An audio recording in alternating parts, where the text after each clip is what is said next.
All right. So with that, for those of you who aren't familiar with the College of Global Futures Alumni Board, we're a group of engaged alumni who support fellow graduates and students with career development and community building initiatives, and we work closely with the college to strengthen connections between alumni and current students.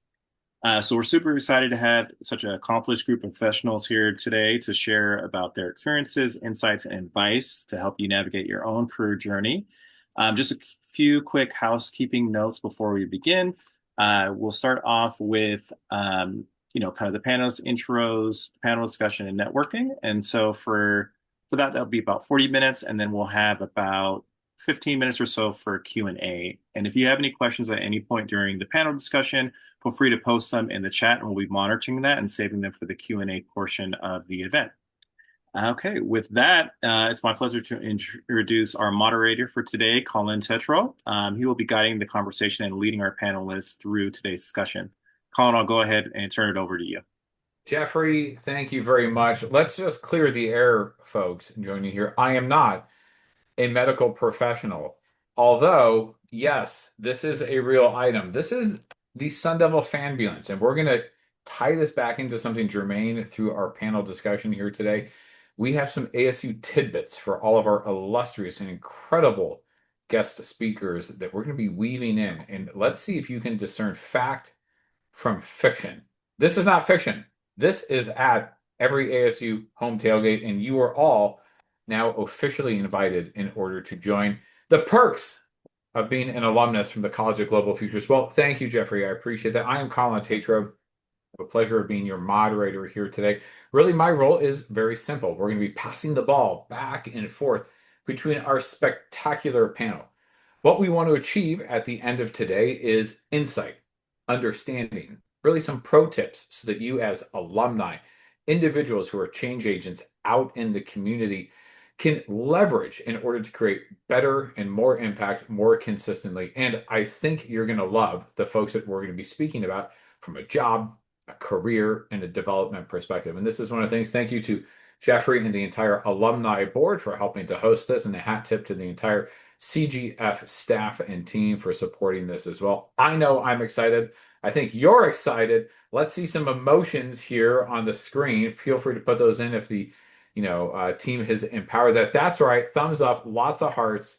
I need gratification for my ego. All right. I know ego is not normally your amigo, but I must have it. It's how I live through the night.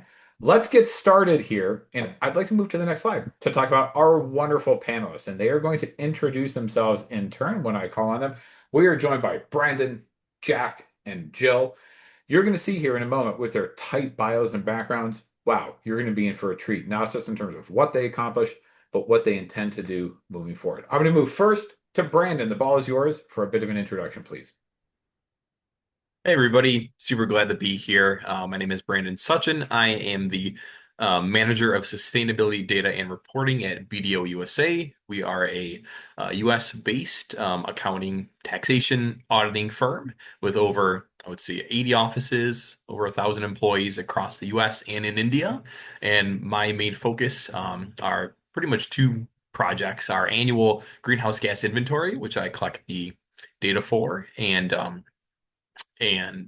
create the greenhouse gas inventory. And then also I project manage our sustainability report that we put out annually that shows all the great stuff that we're doing as a firm. So yeah, super happy to be here and excited for the discussion. Brandon, I appreciate that. I know a lot of us are probably exciting and wondering, what is consulting? Is it the dark arts, or is it creating net benefit and positive good? I think you're going to have a lot to say about that. Moving on from Brandon to number two in our lineup, but number one in our hearts. Jack, over to you, please.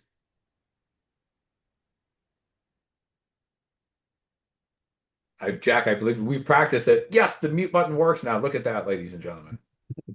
Hey, there we go. Um, Thank you, Colin, and it's a pleasure to be here and honor to meet all of you on the panel and all the folks who are participating wide and far. My name is Jack Kittinger. I just joined ASU 2.5 months ago as the new director of the Rob Walton School of Conservation Futures, the newest school in the College of Global Futures. We're just starting to launch that now, and our aim is to train the future conservation practitioners for the challenges of the Anthropocene, the climate crisis, and biodiversity loss. Prior to joining ASU, I was part of an organization called Conservation International. I led the Center for Regenerative Economies there, working with corporate partners, communities, and governments on sustainable commodities, restoration, and ecosystem protection. Thank you very much. Good to be here. Jack, we're glad to have you. Folks, do feel free to drop in the chat or the comment section. While Jack has a global portfolio, he needs breakfast recommendations beyond snooze and lunch, things like at Postino. So let's open his aperture a little bit more and use the power of this alumni network to also welcome him here as one of our great leaders of this institution. Last, we're going to move over to Jill Stein. Jill, a little bit from you, please. Hi, thanks so much, you guys. Nice to meet everyone. My name is Jill Stein. I have an MS in Features and Design. I graduated in 2025. Before that, I actually was in the interior architecture department, getting a master's in interior architecture. So I have a background and I'm trained as an interior architect, but I am now squarely in the sustainable luxury fashion space. So I teach at the Vogue College of Fashion, and I also run a consulting firm that is squarely dedicated to clients who are interested in sustainable luxury. Jill, I appreciate that. You're welcome. I'm sure we can talk about, the benefits of a nice bespoke, sustainable suit as well. Please, let's talk offline. I see you here. Okay. Absolutely. Let's pop right into it because chit chat and idle stuff, we don't want that. We're going to get right into the meat and the potatoes with our first question here. And this first one is talking about the origin, the genesis. Where did you start? Without putting us to sleep like your grandpa did with all those Werther's originals and things like that. I'd love to hear, and maybe Jack, I'd like to start with you because I do think, the route with things like Conservation International. Would you mind sharing a beat of your genesis story, where you came from and how you got here? Yeah, thank you. I really think that it came from my childhood, from being very lucky to live in a place that was very close to nature. I grew up on a salt marsh and was in and on the water all the time as a kid. That was very formative for me. And then when I got older, I really got galvanized, as many young people do, around the issues of environmental degradation and species lost. And so those two things together, sort of becoming more politically aware, more educated about the environmental challenges that we face, while also having this deep connection through home, whatever shape that may take in anyone's life, right? Wherever your home or your spot is.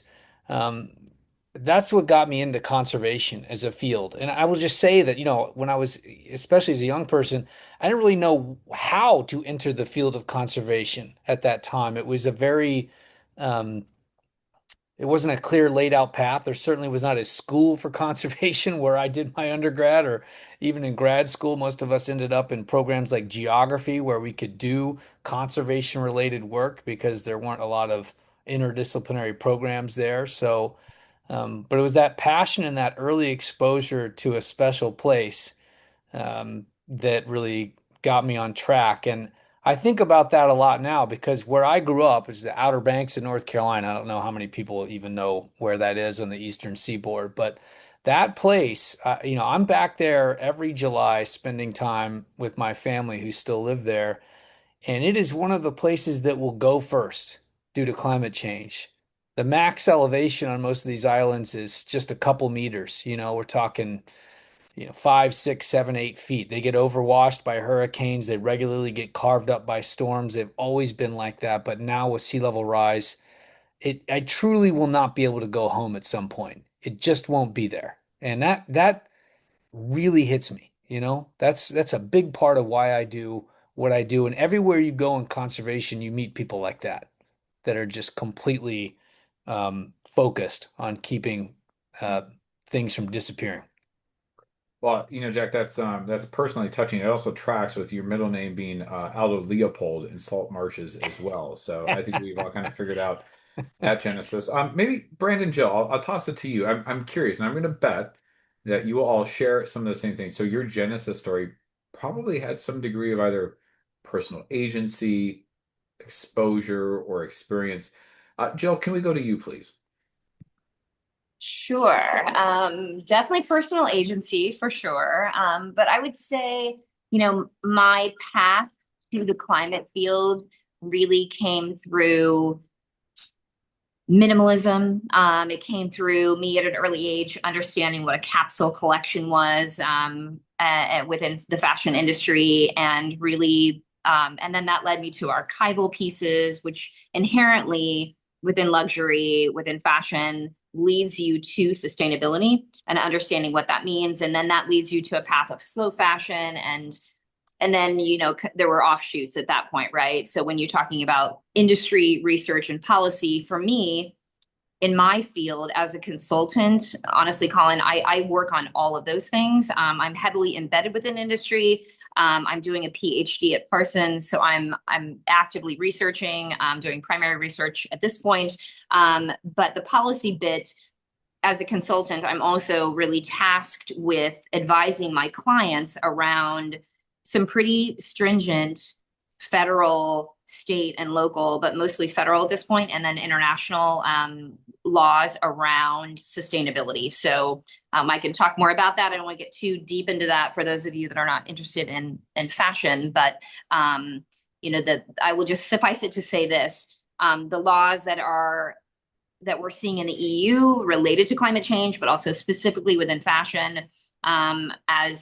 as proposed by NATO and then at COP, those laws, which are called extended producer reality laws, EPR laws, are coming across the pond. California has adopted a number of them, and they'll be coming, which will hold companies accountable for their violations as it relates to the climate. So the long and the short of it is that I'm in all those areas, industry research and policy. And and I think my path came through capsule collection, fashion, minimalism. I like that. I know who I'm going to be needing to be my wingman when we go to Goodwill together in order to find that old Hickey Freeman boardroom collection. Absolutely. We'll do that together, you and me. We will do that, Colin. I like that. Brandon, I saw you like nodding your head at things like EPR as well. So I'm kind of curious, your Genesis story. Where did it all begin for you? Yeah, there's nothing like a good sustainability acronym that gets me excited. Oh, So my story began, I actually transitioned to the sustainability field. I have a bachelor's from the University of Michigan in marketing and advertising, and I spent about 15 years in that space, very heavy in data analytics and sales support roles. And so while I love being in that space, it it really, I wanted something else, something with, I guess meaning is what we're always looking for, right?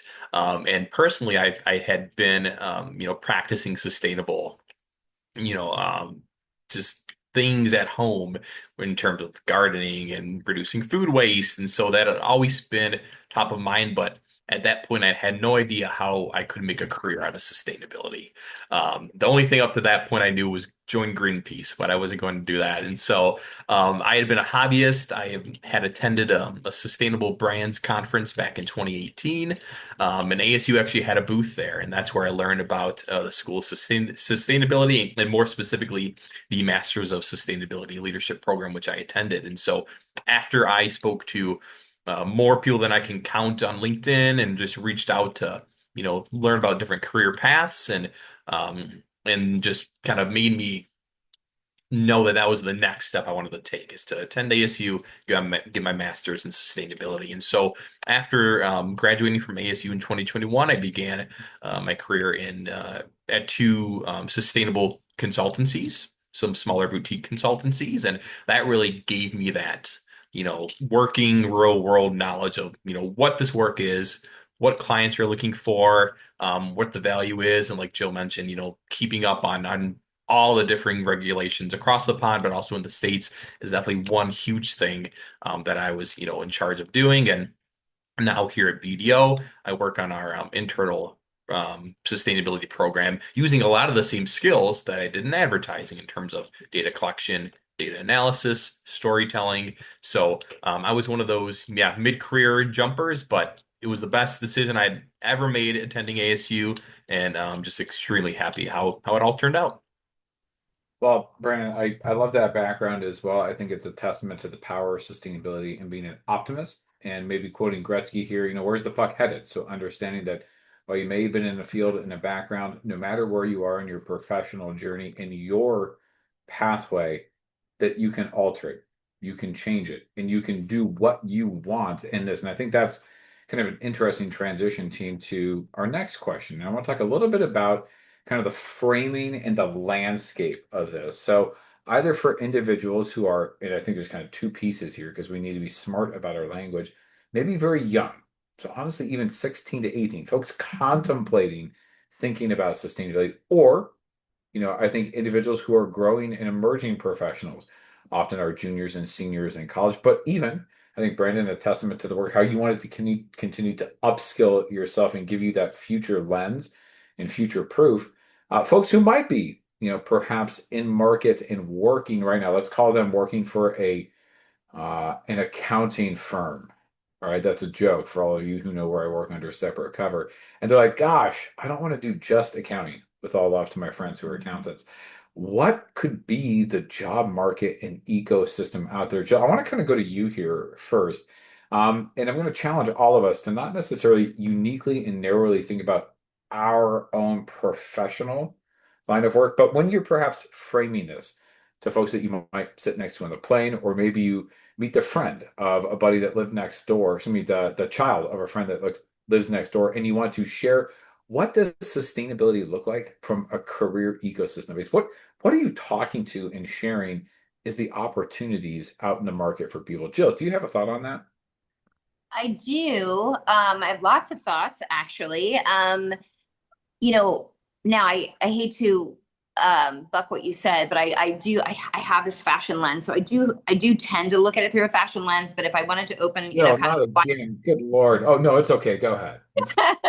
but if I do try to widen the aperture, right, and look from a wider lens or go a little bit farther up, I mean, I think, one of the things that I try to discuss with people who ask me about my career is the fact that this work is really inherent in everything you do. I think that living sustainably, I think those things are really part of a lifestyle. For me, it's more of a religion, I would say. But I think, so again, back to fashion, the trends that we're seeing, particularly related to upcycling and vintage Are you clothes. serious? You're touching my straw? Why are you touching the straw with the dirt? I'm going to offer, I love hearing about straws as well, and they are very exciting, especially in terms of reducing single plastic waste in our aquatic ecosystems. But just a small reminder, if you are not on mute, I'd encourage us all to just quickly double check that. That was cute.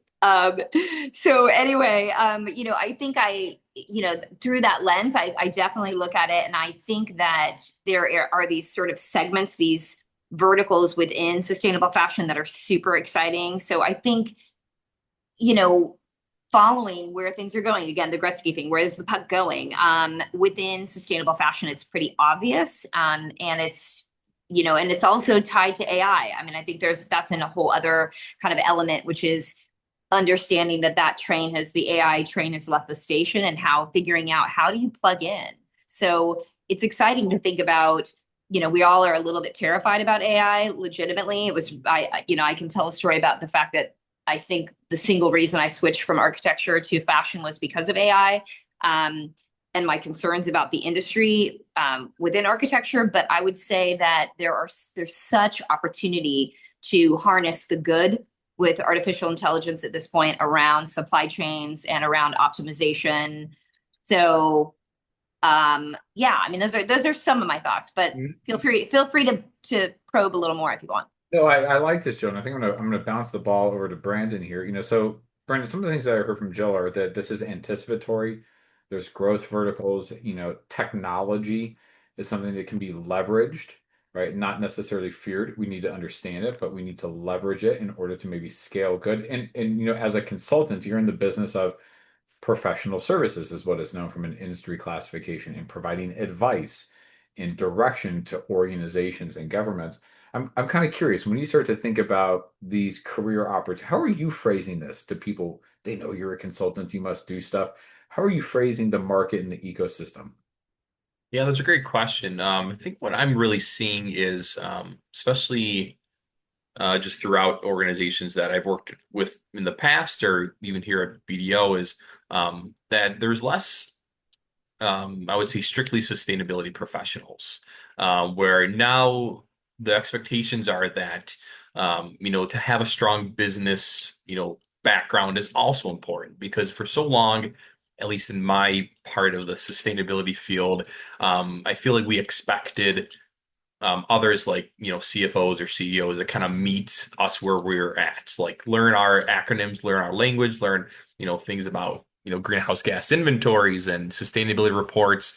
But I feel for so long that was the wrong approach to take. It's really up to us to meet them where they're at, to speak the language of finance, to speak the language of risk, of ROI. And I think if you can, have that strong sustainability background that, guides you towards where you want, this world to go, and it aligns with your values, but also have a strong foundation in business and, how to speak to that. I think that's really where I'm seeing a lot of these roles that, you would just have, a sustainability XYZ with only having that person focus on sustainability issues, but now we're seeing those roles also needing someone with a business background who can also be in a boardroom and present to an executive in their language as well. So I think it's great because it makes all sustainability professionals more well-rounded, and also I think a lot easier to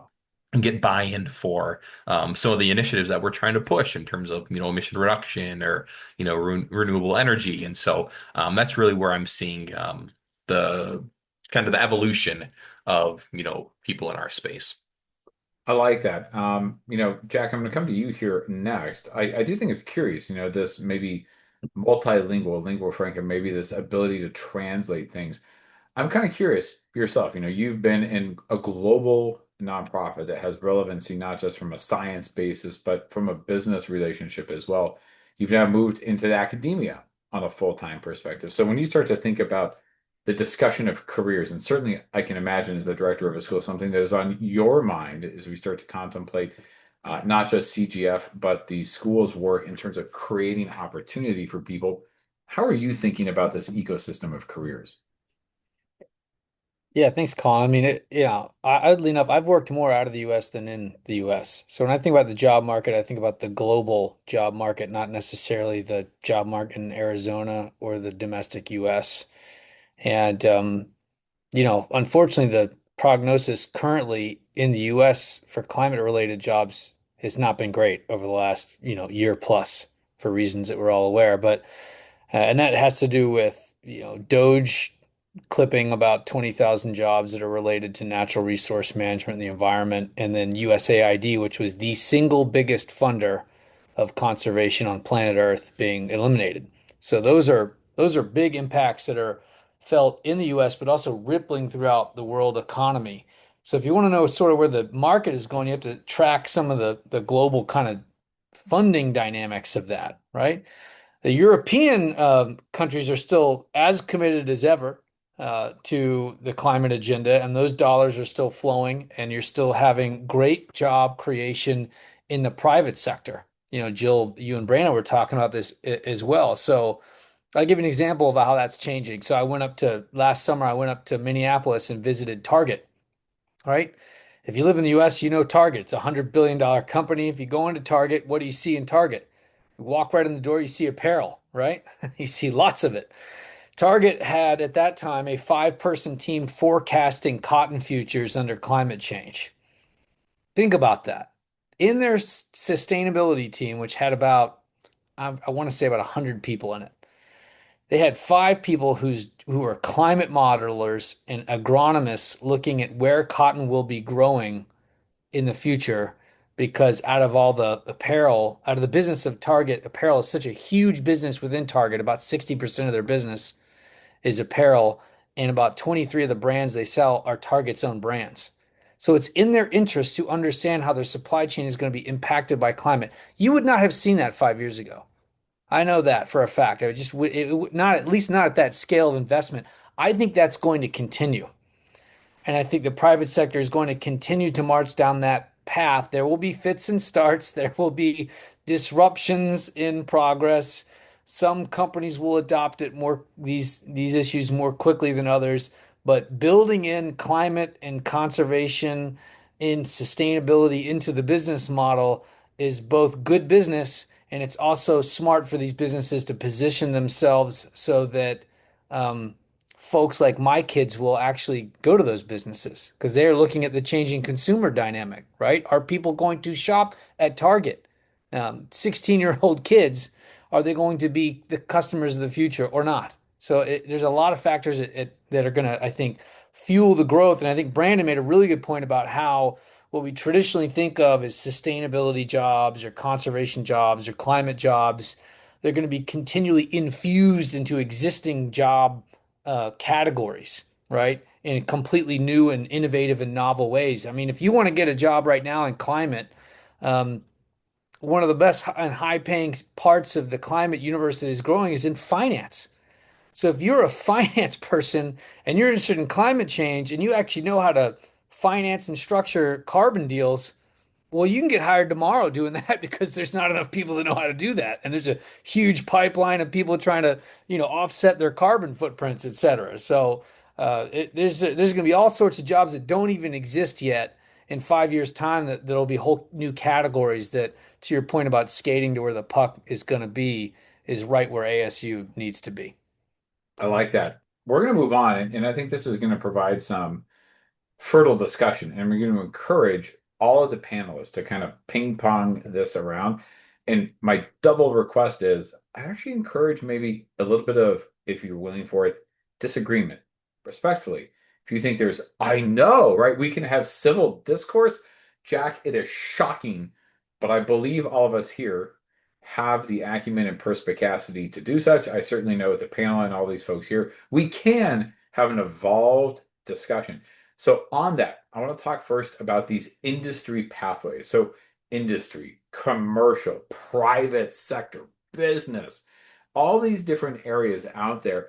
I'm curious, what do you think if you're talking to our wonderful audience here today and anyone out there, when you say, I want to work in industry, I want to do something, I want a job in a business, what are some of these areas that you think, Jill, I'm going to go to you, then Jack, and then Brandon. And we don't have to stay to that order, but Jill, when you think industry, because certainly fashion touches so many things from a downstream and an upstream basis, what do you see kind of evolving and maybe some quick pro tips for folks when they think about industry? So, okay, I love this question actually, because there are a lot of things, but there are definitely some verticals that are showing massive strength within sustainable fashion. So one I mentioned earlier, circularity. So the circular economy, and then within that circular economy, we're looking at resale, we're looking at rental, we're looking at repair, we're looking at deconstruction, reconstruction, we're looking at reuse. So a lot of re's, right? The RE, the re of it all, right? On that circularity kind of wheel, if you will. That all of that is on fire at this point. Vintage sales, rental sales, upcycling is up, close to 200% in many different areas from many different companies. That's why you see companies like the Real Fashion File doing so well. So that's one area for sure. Materiality, when it comes to innovation within materials, another sector, which then that gets into obviously research, but you're really getting into math and science, and it can be really exciting and interesting. I attended this incredible event this past week at FIT. They're really cutting their teeth when it comes to sustainable fashion, becoming, I think, a real bona fide leader in the United States and globally in terms of sustainable fashion. So Amber Valletta, many of you might know her, former model, but she's an activist now. She led the conference and was the keynote speaker. And it was incredible to see all of the different people coming together. Obviously, I'm at Parsons, but there's a lot of crossover between Parsons and FIT here in New York. And to see the interdisciplinary kind of nature of that was really interesting. So I think there's a lot of opportunity there. And in the spirit of keeping it short, I would say the next thing, maybe the final thought would be within consulting. And I could talk more about other verticals, but the consulting field is really critical. I had the privilege of sitting with this design team a couple nights ago. having a dinner with them and talking with them about their business. And they're at about the 13-year mark. They just inked a deal with Nike. They're just crushing it in sustainable fashion, but they feel like they're kind of lost. And, one of the founders turned to me and said, when it comes to really the supply chain, we think we're doing well, but we're feeling really lost. And that's a perfect opportunity, right, to come in and to be advising, but also understanding what is a business need. A lot of these designers and creative directors that start brands, they don't know what they're doing, and they're confused. So consulting there's a real opportunity there. I'm more than happy to talk about that in the breakout sessions. Hopefully I that like that. It's a good to know the difference between like rayon and taffeta, but you need to know what a P&L is at yeah. the same time in order to make that efficient. Brandon, what about you, right? So you're working for businesses. We heard Jack talk about the growth verticals of things like finance. So you're working with these business people, and you previously said it's important not to necessarily expect the CFO to meet us where we're at, but maybe to understand them. So could you give us a beat on some of your thoughts when you consider growth verticals in industry? Like what's hot, what's growing, what do you think has staying power? Yeah, as much as I would love to disagree with Jill, I'm right on her side in terms of consulting. She mentioned at the top of this panel about EPR laws and regulations. As the last time I checked, I think there's 5 or 6 states that either have EPR, and these laws are packaging related laws for products. You either have these laws in place or in process. Well, that's a heck of a lot to ask for. The single finance member, say, or material, procure member of a team to monitor all if you have operations in all of these different states. And that's where a good consulting comes in, where they could, keep their hand on their thumb on the pulse of these different laws and regulations, because over the last couple of years, as we've seen, laws at the nationwide level, like SEC, sustainability, laws and regulations kind of go away. States have been picking up the slack, and so that just makes it even more important to have a knowledgeable consultant who is on top of their game and on top of this ever fast changing space that we work in, to make sure that their clients know kind of what's coming down the pipe, what to expect, and also like what are some of the penalties if you don't report or disclose information a certain way. So I would definitely say consulting, and then I would say kind of corporate teams we've seen shrink a little bit, I think, with some pushback, from outside pushback against sustainability efforts at companies. We've seen a lot of, less communication, even though I still feel the work is still ongoing internally. We see a lot of external communication at larger companies go away. And so I think what the trends I've been seeing is some of those positions that were, these larger teams at some of these larger companies have kind of shrunk. And then, those companies are then reaching out to outside consultants to kind of fill in the gaps and keep them on, in line and ongoing. So, yeah, I would say, consulting up, and some of these internal teams kind of, going down, at least for the moment. I still think it's all cyclical. Well, and I appreciate that. And I'm hearing between you and Jill an understanding of what is value, right? And value, even in an industry or perhaps a corporate sense, doesn't necessarily have to have a negative connotation. How can you drive value through a lens of achieving more sustainable outcomes? Jack, for time, I'm going to move to you here next, but instead of the industry, I'm going to pivot a little bit actually to the research and science background. So, for those not familiar, Conservation International does some incredible work in this space about conservation science application, but even ties to organizations and industry partners in order to get that done.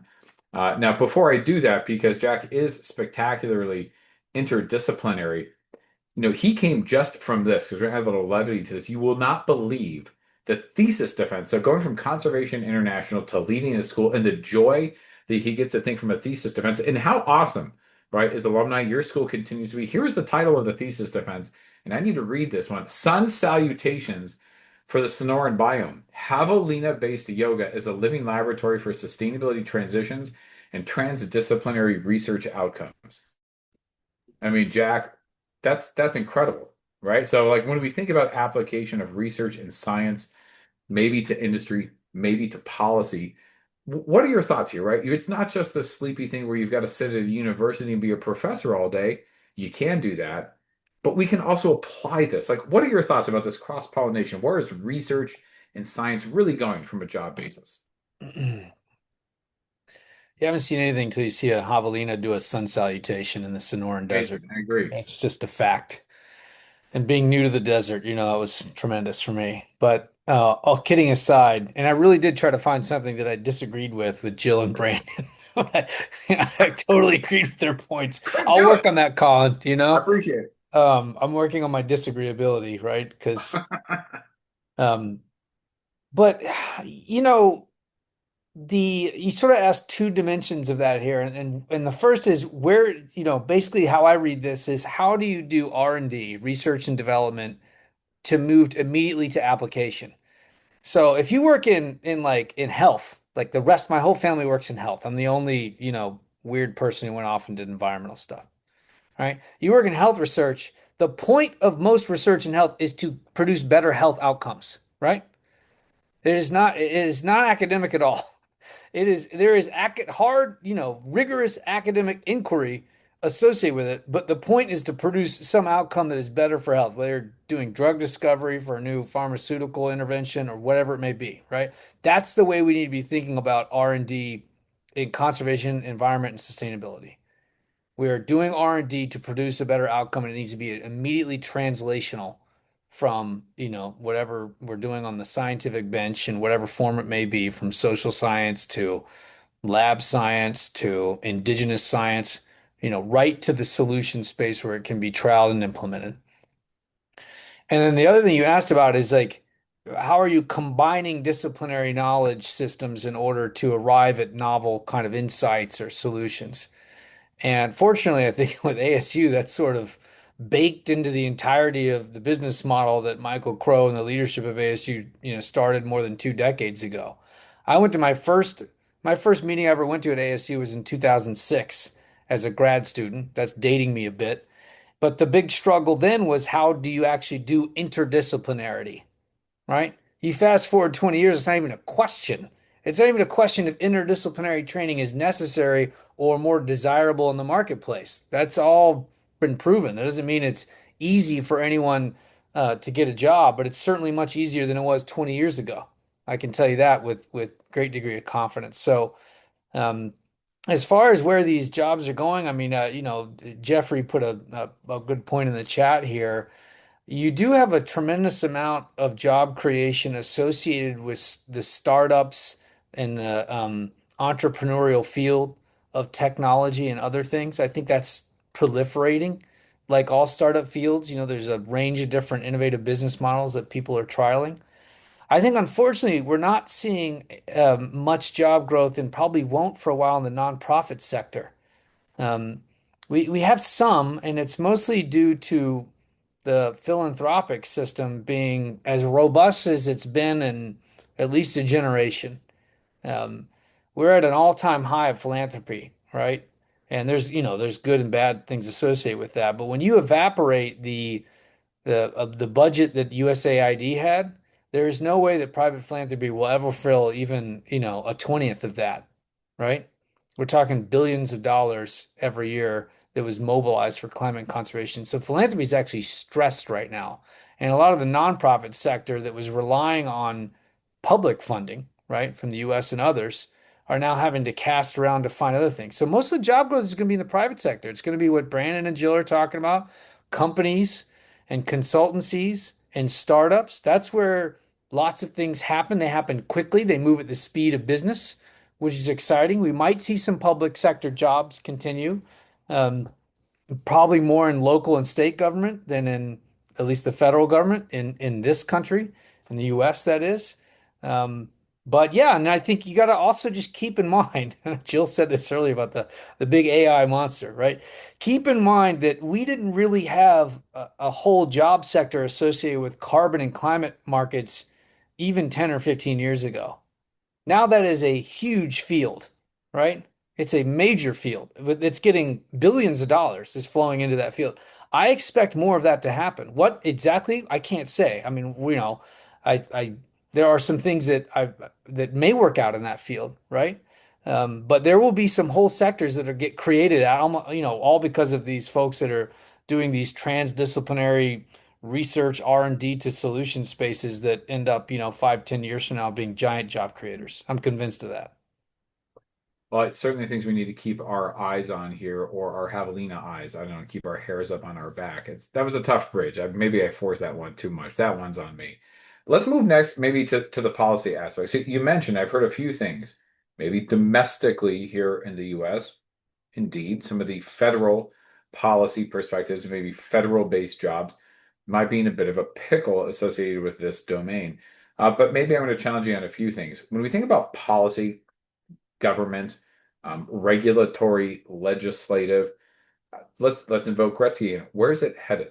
Where are there areas of opportunity? I'm going to challenge you. Where do you see policy opportunities domestically?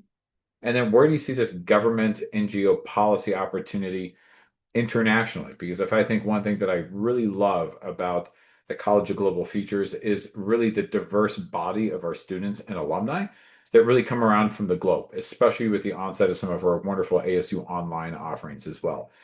Jill, I know you were particularly had a bit of a love of things like policy here. So I'm going to turn this one to you. Where's this going? When we think about government and policy as a mechanism, how do you get involved in something like that? Yeah, no, great question. And it's really timely, actually. I have a real world example with one of my clients.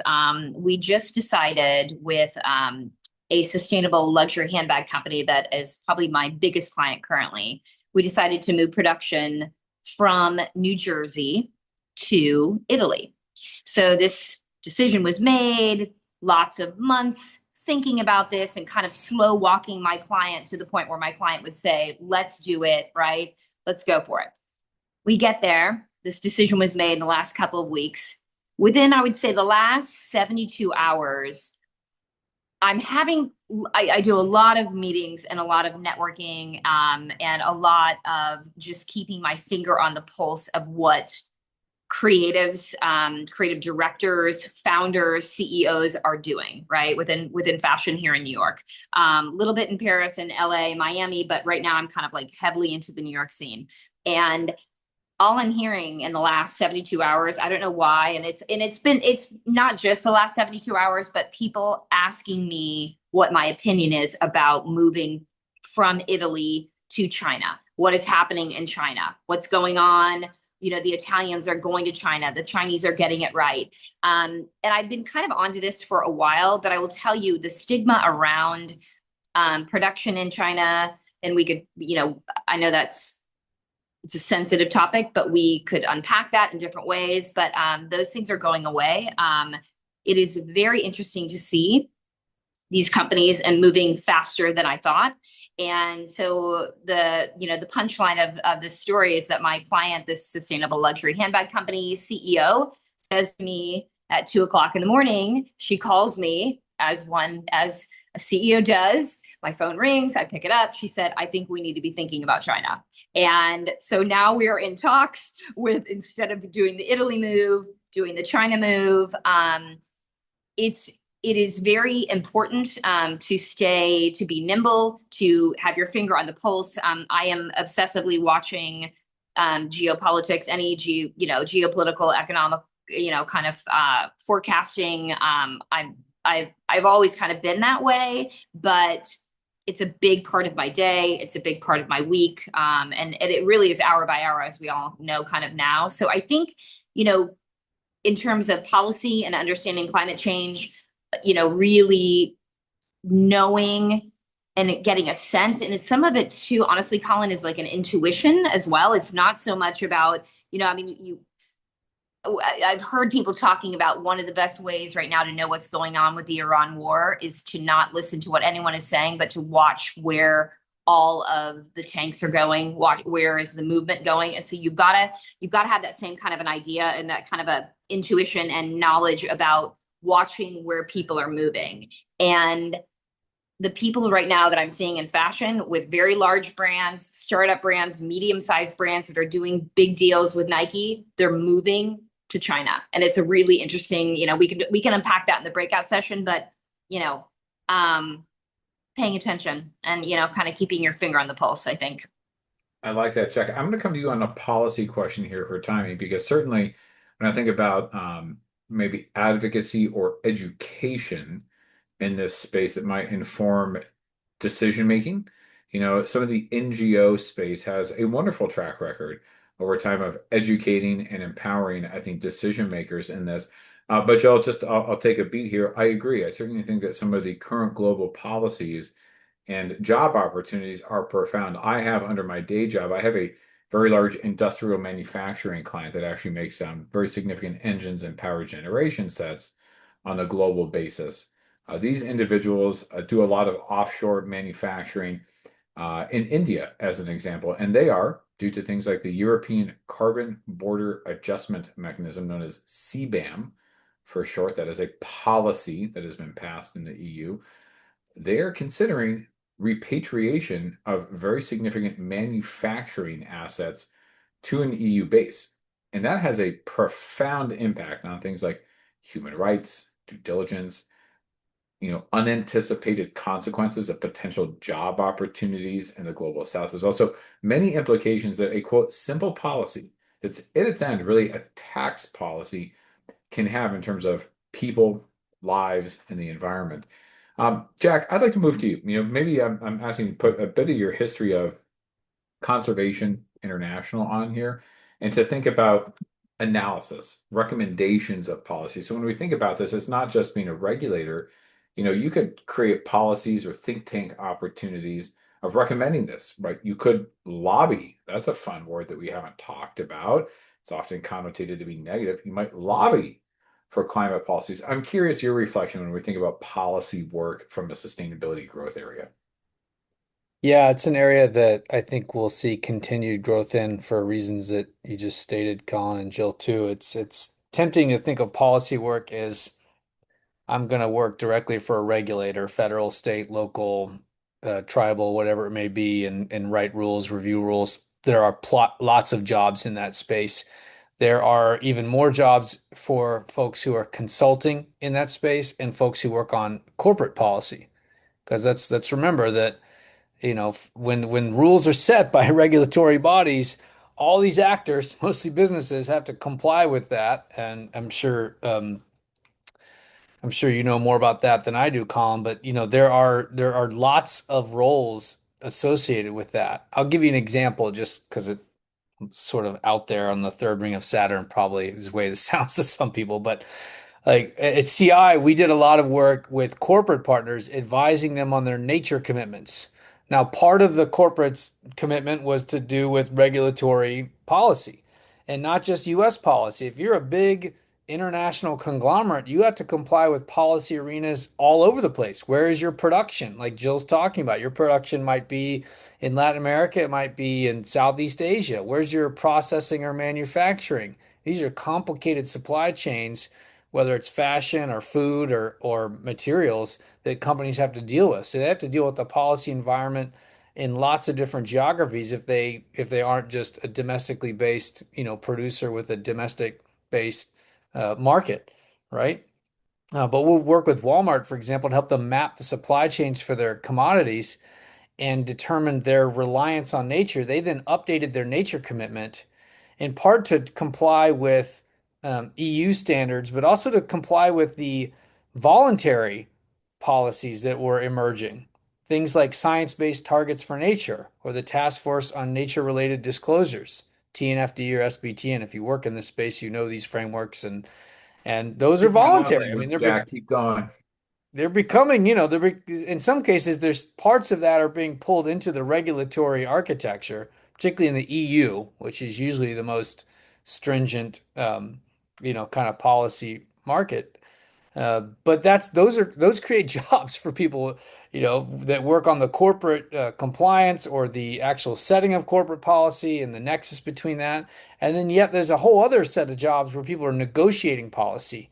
Some of those folks are working for ministries or government agencies. Other folks are working for NGOs like Conservation International that are going to those large conferences to negotiate and push for policy changes, right? particularly in the international sphere where countries have to agree. So there's a whole set of different um, dimensions of policy work, and I don't expect that to go away. In fact, I think that's going to not go away. I don't expect it to diminish. I think that's going to be an area for continued growth. Jack, I appreciate that. Certainly, we need all instruments and tools available in that policy lens, the things that can transact either through advocacy, regulatory schemes, legislative, edicts and bills are part of that complex tool belt that we have. I'm going to move on a little bit here. We do have, thank you, some wonderful questions that have come in here. I'm going to talk to the first one here. And Brandon, I'm going to pass this to you, talking about an experience basis. And I do think that your genesis and your journey of kind of returning to ASU and upskilling yourself is germane here. Certainly, as when you visited campus for the first time during your graduation, folks, he was a tourist at his own university. It was easy to point him out. He was wearing the knee-high white socks, the white New Balance shoes. He had the ASU branded fanny pack. It was wonderful. And while he was here, he decided, let's just go all in. I don't have experience, but I am going to try out to be Sparky and relive the glory days. Brandon, really the question, less about athletic pursuits and the ability to do backflips and push-ups after a touchdown, is more about, gosh, how do we actually get a break? Some of these job postings, or we hear about, how do you work for the UN? Well, I'm a student. I don't have experience in this. What's the balance? What's the break? Do people have to work for free to do this? How do we actually get our foot in the door? What's your view on that? How do we get that big break from a career basis? Yeah, all great questions, Colin. And no, I did not make the Sparky tryouts. Someone got that over me, but it's always next year, I right? believe in you. I believe Um, in you. and so, yeah, a lot of graduating students ask me a lot of the same questions when I mentor them. It's around, how this entry level position is asking for 3 to 5 years experience. Obviously that how would I have that? And so I always try to say that your goal is to find an organization that's willing to take a chance on you, right? And so how do you set yourself up best for them to see that and to take that leap? For me, it was I can empathize with a lot of younger students in their 20s, trying to get that first job because that was me as well, where I had 15 plus years of professional experience. So I couldn't take or wasn't willing to take an entry level position, but zero experience in this new field of sustainability. And so the things that I found that was really valuable for me is those transferable skills. Like how could I leverage my data analysis experience, experience with tools and programs like Microsoft Excel and just those types of things. Communication, presentation experience, anything that I have done in the past that I felt like would translate well to this new field. That was really what I laid my hat on, and I think any of those soft skills in terms of communication, presentation, even leadership opportunities, and they don't have to be at a job. It could be, if you were part of like a school organization, like did you have a leadership position there? But just finding those, opportunities or experience in your life, which everybody has, and just finding the connections of how that those skill sets that you've learned or that you've been able to curate would lead to or be valuable in the position you're looking for. And then also I think reaching out to people on LinkedIn or others that have positions that that you want either at a specific company or a specific career, and just seeing what their kind of career journey was, what certifications do they have, or what education and degrees do they have, and trying to use that as kind of your guiding light. No, I appreciate that. A little bit of light thesis. Jack, I'm going to come to you actually on our next question, but I do want to park for all of our panelists as the sun is setting on this great discussion. Now, remember, audience, we do have wonderful breakouts following this, so please do not go anywhere. You're going to get to dive deep and double click with each of our wonderful panelists in their own breakout rooms. And it's going to be an AMA. You can ask them, like, what kind of socks do they have? What's a fun joke that they know? Or really, what's the big break that they give you recommendations for in order to launch your career? I'd probably index towards the latter of those. Jack, I'm going to come to you here. And I see it from S. O'Connor. I read that originally as like Sean Connor, right? Sean Connery. And I couldn't get, this voice out of my head about this question. Really, it's about the private sector and talking about risk embeddedness and transitioning this from maybe a cost center to a driver of the organization. Certainly, I think with some of your background in empowering these businesses from CI, and as we talk about conservation now, moving from a cost suck to something that is material, perhaps on the balance sheet. I bet you probably have a thought about this. I'm going to pass this one to you. Yeah, it's a great question. Thank you, Mr. Connor. Mr. Connery? It's Connery, right? Sean Connery, Sean Connery, John Connery. I can't do it. It's the middle of my time. I read this and I just thought of Hawaii. I've been living in Hawaii prior to taking the job at ASU for 20 years. And what do you think of when you think of Hawaii? You think of this beautiful paradise of a place, right? But we had one of the worst wildfires in the entire country 3 years ago. And then over the last month, we've had some of the worst flooding that's happened. Okay. Massive damage in both of those things, including loss of life. And we face a situation like many places do, where the question is how insurable is the geography, including because these climate disasters are upping the risk and insurance companies are fleeing the market. In areas in Hawaii where where the watersheds were in better shape, the flooding was worse. Okay. In Lahaina, part of the reason that Lahaina, the fire happened is because Lahaina is surrounded by old agricultural land from the sugarcane era, literally 100 years ago, that was never restored. And it was invaded by invasive plants, and it was a tinderbox. Lahaina in Hawaiian means the burning sun. La, the sun, Haina, to burn or scorch. That's because that area of the island is very dry.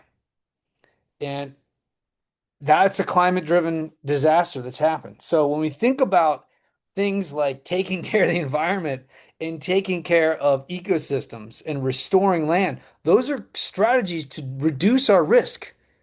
There's that old adage of the climate emergency. It's not that old anymore. I guess it kind of came out of the last like couple years of these things happening with greater frequency.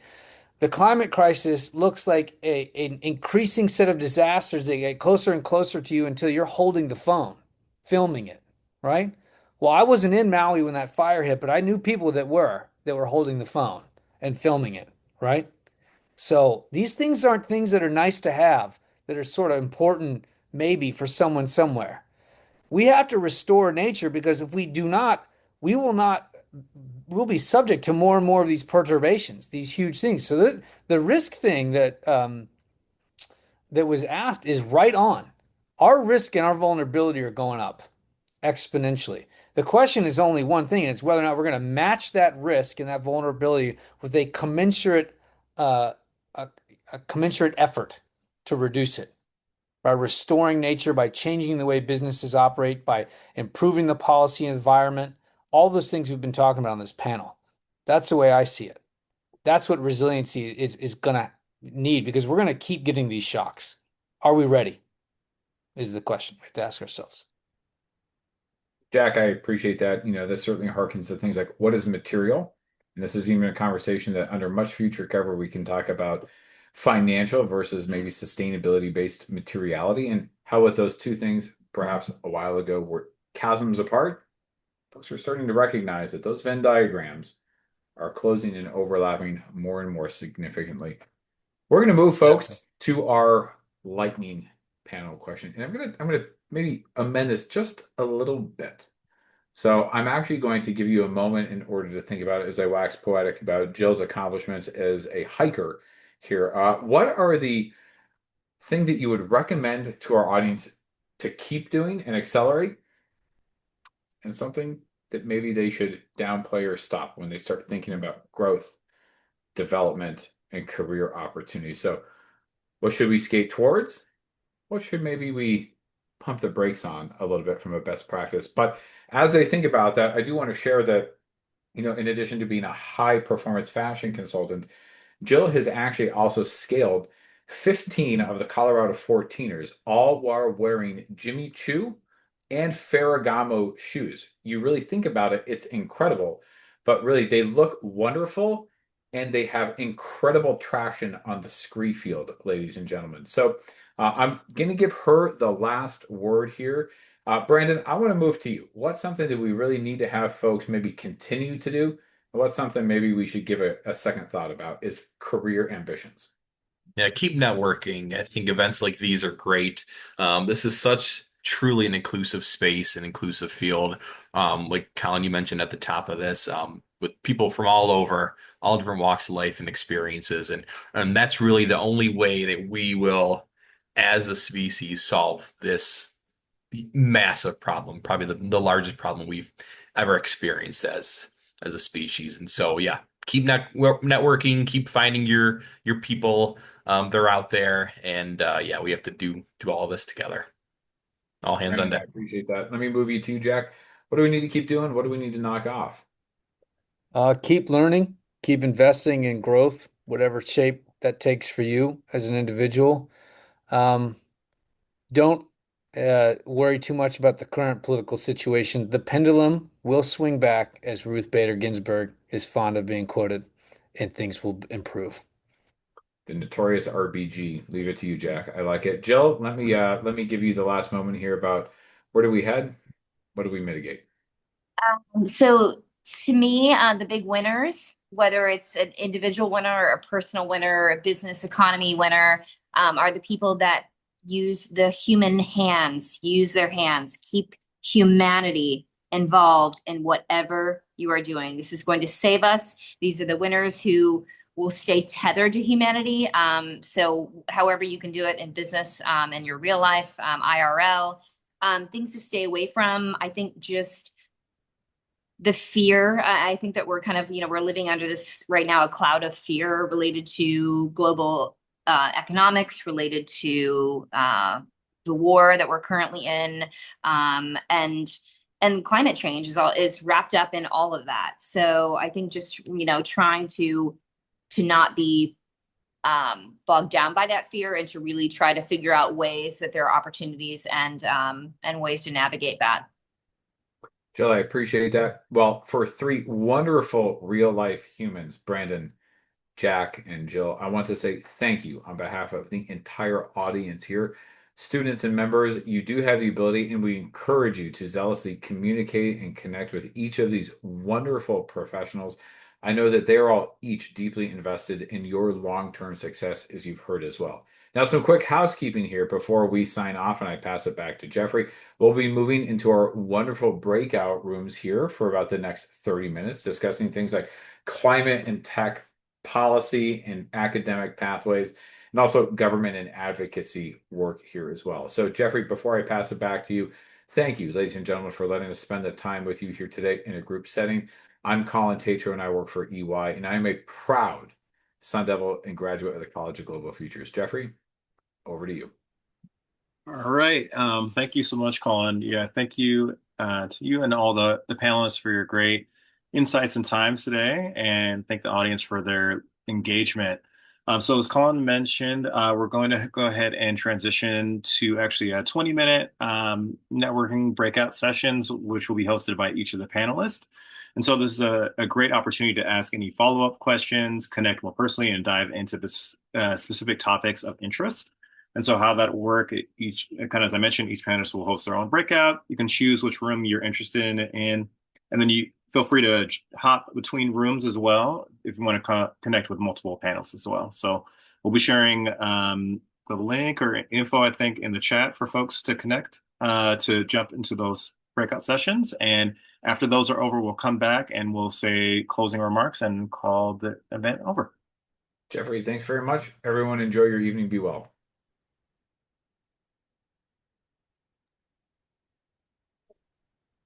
All right, I think everybody should be able to join a room. You can self-select, and yeah, enjoy. Make sure if you're sitting there passively, feel free to pop over to that room. I still see about 22 of us hanging out there. I encourage you to pop on over. It's going to be a good time. You don't want to miss out on the real smart part here. especially since you don't have to listen to all my droning on as the moderator. You're going to get just nothing but subject